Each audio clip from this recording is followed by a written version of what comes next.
And welcome back to our extended election night coverage here on the CW. The votes are being tabulated across the state of Pennsylvania right now, and we are starting to get a picture of some of the smaller races, including state and U.S. House races.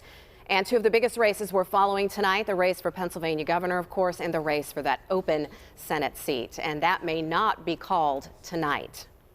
Joining us now, live from the KYW studios in Philadelphia, is reporter Seth Kaplan. Seth, one of the reasons why it might take longer to call is that we've been hearing votes in Philadelphia are likely to take even longer to count than we already expected. Has to do with a ruling that the county made, kind of a reversal. Take us through that.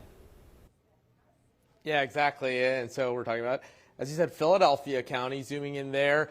And votes are coming in, but there are a lot of votes to count there. So when you see 42% of estimated votes, that is hundreds of thousands more votes. And it comes down to something called reconciliation. So to make sure that nobody can vote twice, when you go to the polling place, as you might know, if you've requested a mail-in ballot and you show up at your election day polling place, they're going to ask you, do you have that mail-in ballot with you to surrender? If you don't, you have to vote a provisional ballot. And the reason is to make sure somebody can't vote twice. Well, there's a lag time between when they print the books at the polling places, the poll books, and election day. They print it over the weekend. And basically, it comes down to this little bit of lag time where somebody could theoretically vote twice.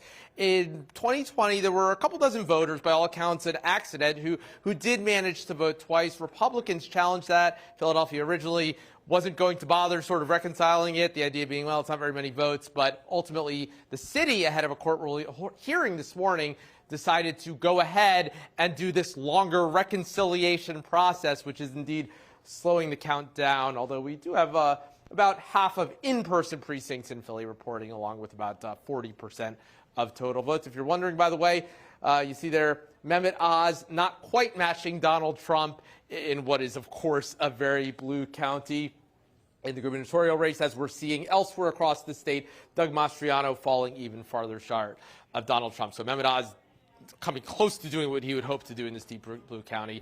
Doug Mastriano not doing that. All right, Seth, excellent explainer on the situation there in Philadelphia County. Thanks so much.